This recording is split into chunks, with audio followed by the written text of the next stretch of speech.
안녕하세요, 에이키시입니다. 오늘은 트래블 튜브로 지난달 다녀온 베트남 나트랑 이야기입니다. 나트랑은 동쪽에 위치해 있어 일출 풍경이 꽤 괜찮습니다. 현지인도 저같은 관광객도 아침 일찍 보통 해변으로 나오는데 한낮은 너무 더워서 바로 소울이나 선베드 아래에서 휴식을 취하고 아침 일출 시간에 맞춰 나와서 바다를 즐깁니다. 새벽 5시에 일출을 볼 수 있습니다.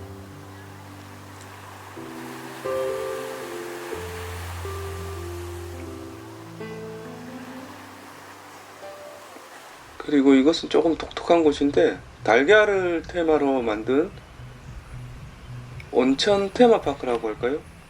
염분에 찌든 피부를 진정시킬 수 있는 에드머거 스파라는 곳입니다. 에드란 이름답게 달걀 조형물로 꾸며진 곳인데 미네랄 스파와 머드 온천이 있습니다. 머드 온천은 시간 제한이 20분이고 패키지에 따라서 요금은 다릅니다. 20만 동에서 50만 동까지 하나로 환산하면 1인당 2, 3만원. 그리고 중국인 패키지 손님들이랑 러시아 사람들이 좀 많이 찾는 곳이기도 합니다.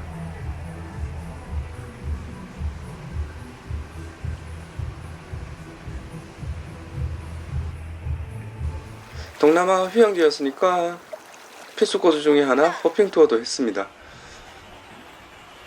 동남아 휴양지에 오면 아마 호핑 투어나 바나나 보트, 패러세일링 3가지 중 꼭 하나는 하는 것 같은데 이번엔 제가 수영복 바지를 가져오지 않아서 물에 들어가지는 못했습니다.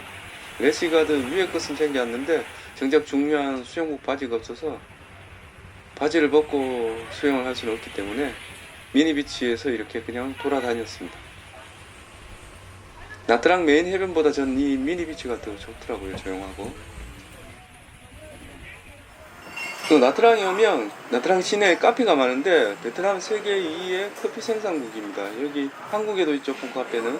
나트랑에는 콩카페가 딱 하나 있는데 제가 있었던 호텔에서 도보로 한 8분 거리에 있어서 매일 왔던 것 같습니다. 제가 여기 망고 스무디를 아주 좋아하기 때문에 매일 망고 스무디를 마셨는데 한국보다 싸고 맛도 한국보다 괜찮았습니다.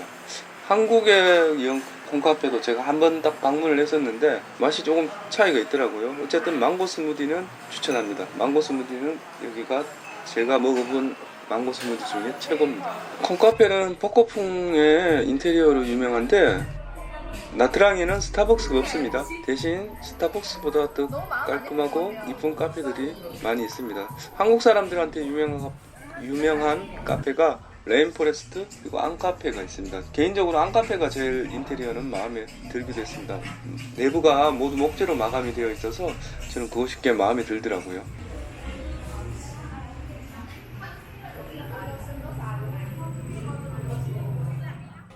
그리고 이것은 담시장이라는 곳입니다. 담시장은 나트랑에 있는 재래시장 중 하나인데 좀 구조가 좀 독특하게 생겼습니다. 꼭 원형 경기장 안에 시장을 넣어둔 것 같은데 쇼핑보다는 여기 그냥 구경 삼아 온 곳인데 대부분 여기 물건들이 좀 짝퉁입니다.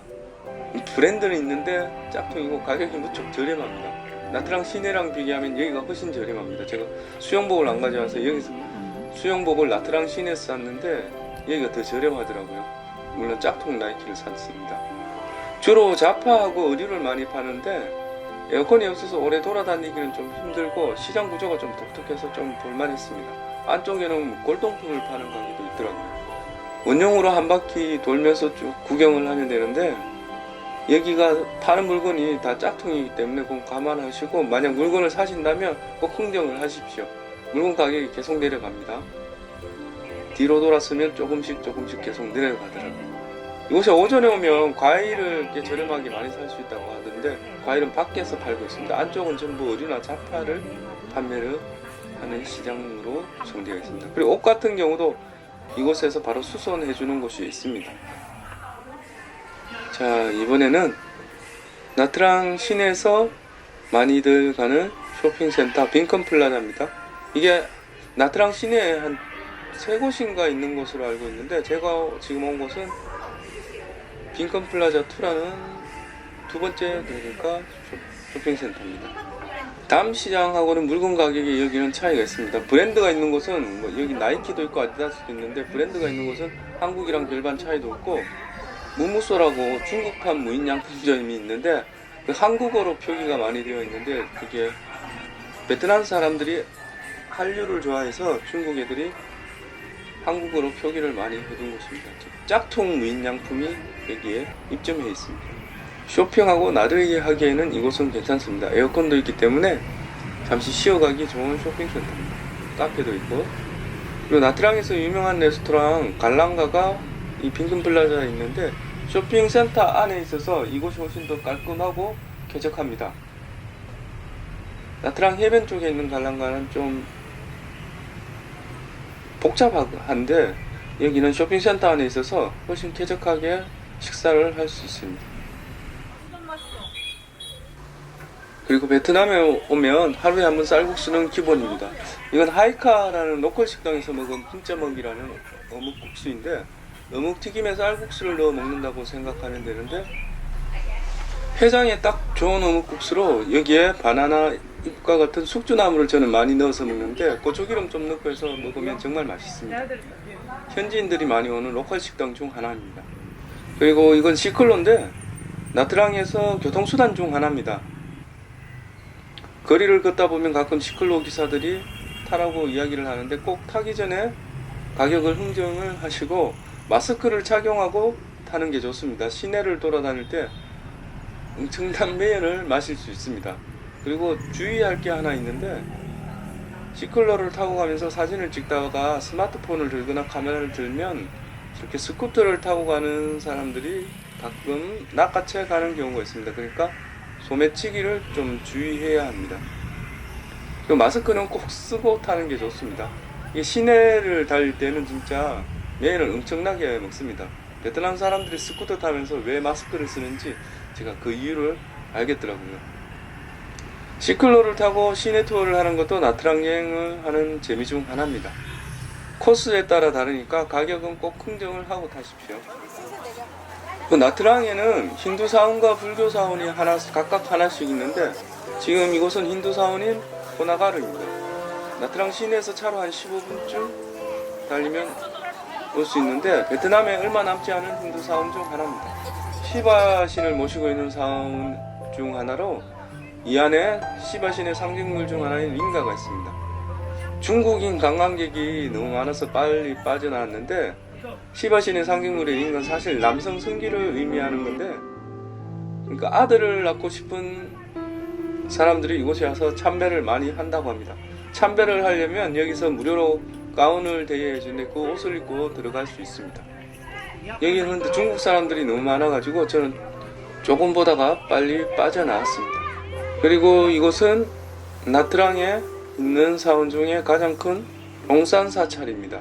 나트랑에서 제일 큰 불교 사찰로 베트남 인구의 75%가 불교 신자라서 절이 꽤 많은 편인데 나트랑에서 가장 큰 불상이 있는 사찰이기도 합니다.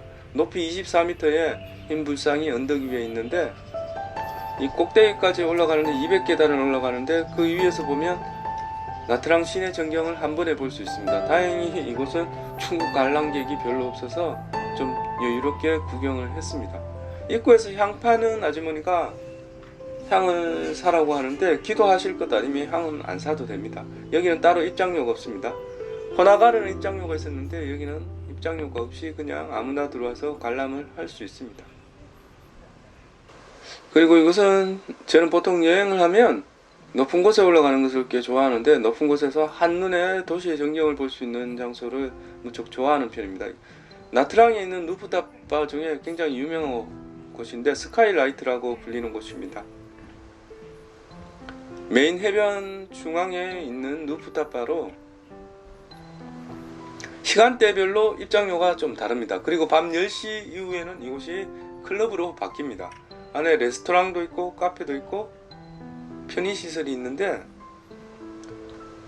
러시아 사람들이 여기 많이 오더라고요. 해질녘에 가서 보면 풍경이 무척 아름답습니다. 나트랑 시내 전경이 한 번에 다 보여서 여기 꼭 한번 가보라고 추천을 하고 싶은데 제가 해질녘에 왔었는데 우리 돈으로 한 사람의 입장료가 8,000원 정도 티켓으로 음료수를 한번 교환할 수 있습니다. 여기가 높이가 건물 한 40층 높이 정도 되는데 나트랑 세라톤 호텔에서 보면 바로 보이는 곳이기도 합니다. 엄청 멋있죠, 야경이. 해질녘에 오면 제일 좋은 것 같습니다. 한낮보다는 해질녘에 오면 좋은 것 같은데 오후 4시 30분에 오픈합니다. 밤 10시면 여기가 클럽으로 바뀌게 됩니다. 클럽으로 바뀌게 되면 또 입장료가 달라집니다. 나트랑의 멋진 밤 풍경을 한눈에 볼 수 있는 가장 좋은 장소가 이 스카이라이트입니다. 그러니까 나트랑에 가시면 꼭 한번 올라가 보시길 권해봅니다. 그리고 베트남에 오면 하루에 쌀국수 한 번은 기본인데 아침에 호텔에서 한 번 먹고 저녁에도 꼭 쌀국수를 한 그릇씩 했습니다. 여긴 포옹이라는 꽤 유명한 쌀국수 집입니다. 그리고 롯데마트에 선물을 사러 왔는데 나트랑 롯데마트에 오면 한국에서 파는 것도 있지만 한국에서 팔지 않는 것도 많이 있습니다. 특히 베트남이 세계 2위 커피 생산국이라 커피가 굉장히 종류대로 많고 과자도 한국에서 볼 수 없는 것들이 조금 있습니다. 쇼핑은 다른 곳에 갈 필요 없고 롯데마트에서 하시면 됩니다. 선물로 살 것도 많고 한국에서 못 보던 물건도 많고 커피도 시험해보고 살 수 있는데 드리퍼 같은 경우도 우리 돈으로 1,000원이면 살 수 있습니다. 쇼핑 리스트는 나중에 한번 정리해서 다시 한번 업로드 하겠습니다. 저도 커피를 많이 샀는데 저는 주로 코코넛이 들어간 카푸치노를 많이 샀습니다. 한국 사람들이 많이 사는 품목이 좀 있습니다. 롯데마트에 가면. 그러니까 나트랑에 가시면 다른 곳에서 쇼핑하지 마시고 여기 롯데마트에서 쇼핑하시면 됩니다. 공항 면세점이 그렇게 싸지도 않고 물건의 종류가 많지 않은데 여기 훨씬 종류가 많습니다. 그리고 이건 밤미라는 아마 베트남 여행하시는 분들은 아시겠지만 베트남식 샌드위치입니다. 나트랑이 물가도 저렴하고 조용하게 쉬기는 참 좋은 휴양지였던 것 같습니다. 보통 한국 분들 빈펄 리조트에 많이 가는데 저는 거긴 가지 않았고 주로 시내를 돌아다녔는데 예쁜 카페도 많고 쌀국수가 맛있는 집도 많고 해변도 예쁘고 물가도 저렴해서 카페 투어하기도 좋고 저녁에는 해변에 나가서 주로 맥주를 마시고 다녔던 것 같습니다. 바다도 깨끗하고 차를 타고 한 10분 차나 배를 타고 10분 15분 정도 나가면 작은 섬에 미니비치도 있어서 쉬기엔 참 좋았던 도시가 아니었나 하는 생각이 듭니다. 다음에도 아마 나트랑에 한번 더 가보고 싶은데 여행 노트에 쉼표 한번 찍고 가기엔 참 괜찮았던 도시였던 것 같습니다. 다른 이야기는 또 영상을 정리하면서 조금씩 업로드 하겠습니다. 이 영상은 여기까지입니다. 시청해 주셔서 감사합니다. 좋아요, 구독 한 번씩 눌러주시면 더 감사하겠습니다.